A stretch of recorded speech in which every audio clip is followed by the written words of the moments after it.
Thanks for staying on the program. Now, Health Minister Alex Segbefi says government will ensure the safety of Ghanaians as it discusses the possibility of clinical trials of the Ebola vaccine in Ghana. The minister who addressed Parliament yesterday on what has become a controversial subject said though the Food and Drugs Authority has given authorization for GlaxoSmithKline to begin recruitment of candidates at Hoho in the Volta region, no approval has been given for the importation of any such vaccine. He also disclosed that no volunteer has been engaged to undergo the trial. The health minister further explained the second phase of the trial will ensure that those vaccinated are protected in case of another outbreak. For the proposed GSK trial is an Ebola glycoprotein gene. According to scientific information available to my office, when the vaccine is injected into healthy humans, antibodies against the Ebola virus will be produced, which can lead to the prevention of EVD. The vaccine, according to the information available, cannot cause EVD since it does not replicate in humans due to the deletion of its replicating gene. For the avoidance of doubt, this vaccine does not contain the Ebola virus. This vaccine does not contain the Ebola virus and therefore cannot cause the Ebola disease. The rationale for conducting the trial in Ghana and 4 other countries takes into consideration the fact that these countries border the affected countries.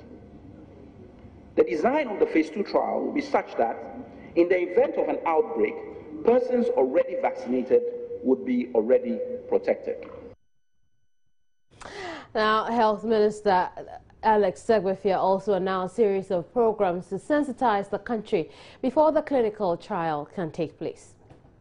The FDA governing board, concerned with public sensitivities surrounding the Ebola disease and fears that clinical trials of vaccines could generate among Ghanaians, and conscious that thus of the need to be proactive, set out a plan for stakeholder engagements preceding any formal approval for Ebola vaccine trials. Mr. Speaker, I must concede that implementation of the program for stakeholder consultation and community engagement has not been as thorough as one would have expected. Consequently, I took the decision to announce the suspension of commencement of clinical trials to allow for adequate time to reach out and assure all concerned that under no circumstances will the ministry or the government for that matter approve any clinical trials that will undermine the health and safety of residents of Hoho in the Volta region and the people of Ghana as a whole. Let's talk about another health concern, avian flu among birds. Now, more than 20,000 birds have been destroyed in fresh bird flu cases at 2 locations in the Volta region.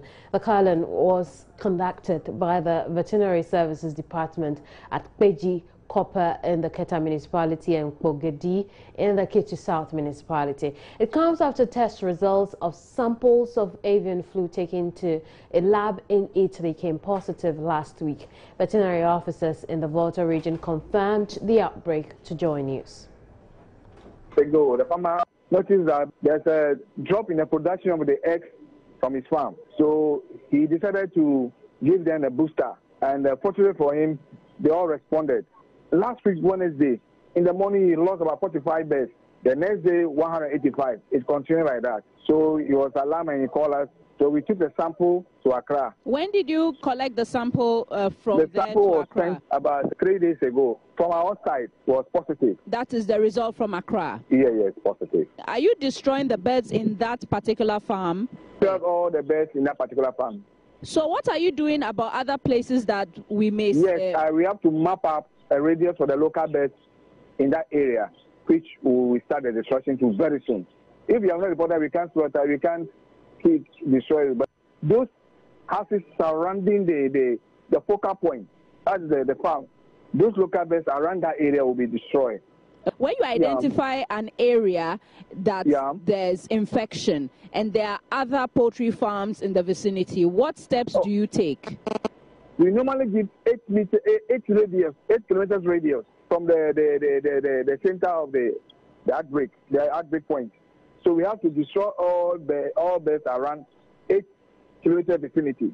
Then after destroying, then we destroy the feed, the eggs, anything that is found within the farm land. After destroying, we disinfect it. Then we invite our medical doctors to come and take blood samples from the people in the house. Since it's the house, the farm is close to the house, so they will take their blood sample and then screen it to check whether they are infected. 20,000 birds, an awful lot of birds. And we can now get on the ground to gauge the mood amongst locals in the Volta region. Ivy Setoji is a Volta regional correspondent, and she's joined me over the telephone. Hello, Ivy. Well, we lost Ivy there, but would stay on the subject just a bit longer, especially because the Agric Ministry says measures have been put in place to contain further spread. Deputy Sector Minister Dr. Hannah Bissell has been explaining to Joy News how government is dealing with the situation. You are not supposed to be entering farms because there's bird flu, so you enter this farm to check if there's a snow. So how do you then ensure? The farmers, we trust that. If not, we can't do anything. You see, there's a biosecurity system that you can't break the chain.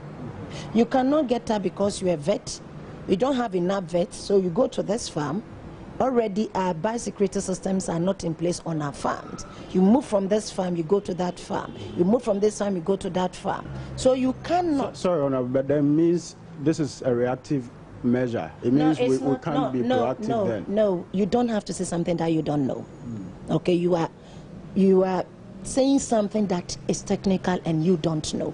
They are protocols. And those protocols, it can't be the way you and I want it. It must be the way. But we're talking about an outbreak here. There's an outbreak. And precisely so. You don't vaccinate where there's an outbreak. No, I'm saying... I'm not talking about vaccination. No, you go in there to check. I'm a veterinary doctor by profession. And so I'm telling you what I know as a professional. Okay. And it's not about what you want to know because you think that, in your opinion, this is how it must be done.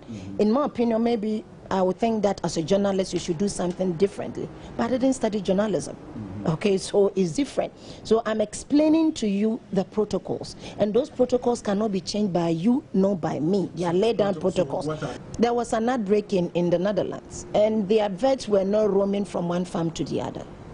But it's essentially, you agree with me that the conditions in the Netherlands are not the same in Ghana. So what are you saying that our farmers are? I am not saying. I'm only asking that. I'm asking you. I'm telling you that we put the announcement out there. Our farmers, if they have the problem, they'll call us. Conditions and people's character, they are different. And so if you are saying that the conditions are not the same, it's not the condition. No, but I'm only concerned about even how this communication has gone on well. So let's say someone in Fuman, in the Afriyie region, a poultry farmer, there notices. Well, we can now get on the ground in the Volta region. Ivy Setoji is a man there, and she's joined me over the telephone. Hello, Ivy. Hello, Gifty. Now, what reaction, this is Kemini, not Gifty, what reaction has the outbreak in the Volta region created in that area since the birds were out?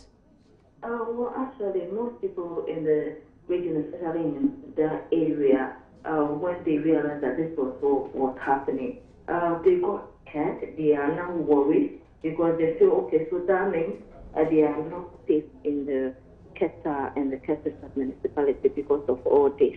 And so right now they said they don't know what to do. And so what they are doing now is they don't want to touch anything, chicken, anything bad.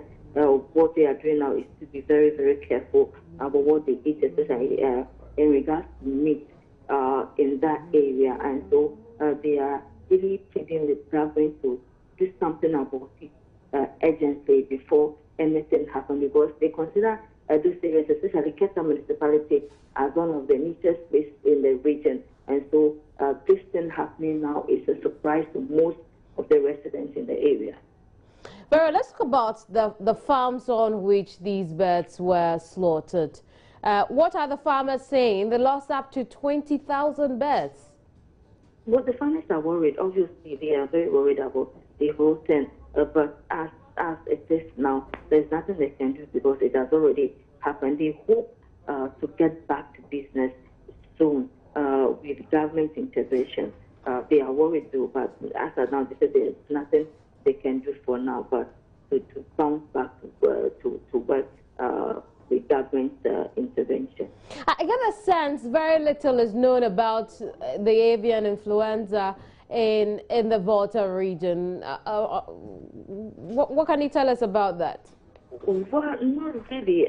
What I know, what we know is there has been education going on in most of the local stations in the area. Health workers, I was told when I interviewed them earlier on, normally educate people, the public, on the local radio on that particular issue, even some years back, and when it started in Accra. And so, well, I wouldn't say there's little information or publicity or more, but it's 50-50. It could be that some of the people who are not, excuse my language, well educated may not know about these things, and there is a need for more publicity or education on this particular issue. But what I can say, most people, and they are especially the educated ones, know much about this bird flu because they watch it on the TV, they read much about it, and they listen to news. Ivy, thank you very much for the report. Ivy Setoji joined us from the Volta region, where more than 20,000 birds have been culled since an outbreak of avian flu in that area. Let's go back to the Ebola vaccine trial, which has generated a lot of controversy since, reports of a supposed trial here in Ghana in the Volta region. Now, the World Health Organization's representative here in the country has come into, well, some trouble with Parliament. Professor Alex Dodu has been invited to the Privileges Committee over his recent comments about a botched clinical trial for the new Ebola vaccine. The Health Ministry suspended the trial last week after public outcry, even though the Food and Drugs Authority had approved it. Professor Alex Dodu, who was speaking on the Super Morning Show on Joy FM, had suggested comments made by members of Parliament on the subject were uninformed, but the MPs have taken exception to the comments, and at today's sitting, at yesterday's sitting, the Speaker the Speaker was asked to summon Professor Dodu before the Privileges Committee. We all evolve as a country to help science grow. But the way that somebody who claims to know will go on air and denigrate Parliament as if he knows more than anybody in this country, Mr. Speaker, I think to the professed experts on this subject, Mr. Speaker, I only hope and pray that his malicious and wicked and objectionable attack on this august house with those misleading comments was not meant to create fear and panic in this country. Because if we say we don't have Ebola, and you are announcing and incentivizing people to be associated with it, it's a very good source of the creation of fear and panic in this country. And I think it's only appropriate we support honorable members' comment that we call him to order. Now, referring to a statement by the Academy of Arts and Science, which seemed to support the House's position, the Speaker of Parliament, Edward Doajaho, obliged to the members' request. I will exercise my discretion in favor of the call to refer Professor Dodu to the Privileges Committee of the House. Honourable members, I'm doing so because I've carefully listened to the Minister for Health, and some of the issues that he raised are not different from the issues that the members raised on the floor of the House. I've also read the press statement from the Ghana Academy of Arts and Sciences. Some of the concerns they have raised are also different from the concerns raised by honourable members on the floor of the House.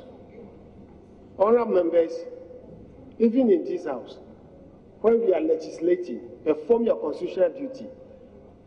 and the public whom we represent here are not in support and think that there's not sufficient information to them, we suspend proceedings to re-engage them. And Honorable Minister for Health, I thank you very much for suspending the process. And I want to tell you, if you have not done that, members of this House from both sides have seen me to bring a bill under certificate of agency to pass it, to restrict some of the powers vested in the Food and Drugs Authority, so that the ministry can have full responsibility, and if need be, Parliament can be briefed at certain intervals on these matters. Well, subsequently, Professor Dodu tells Joy News he will not evade the Privileges Committee of Parliament if his presence is requested.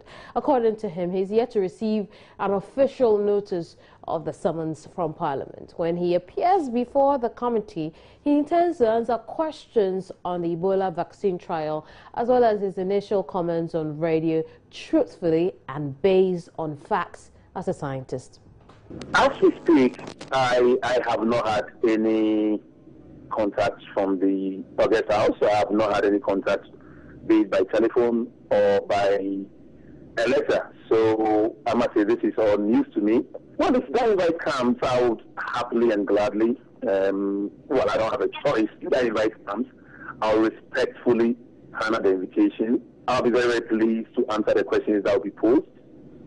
I will be very truthful and very factual. And I want to believe that all the comments I've made have been made in my position as a scientist, speaking about the facts of our country. And I would have to respect the House and give the facts as they are, because the facts are secret. I said it on Joy, on the morning breakfast show and other fora, that the decision by Parliament, or the decision to suspend the trials was regrettable.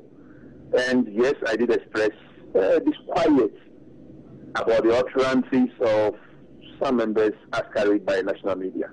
If these were construed as such, I suppose I have to wait for the question from Parliament and answer appropriately.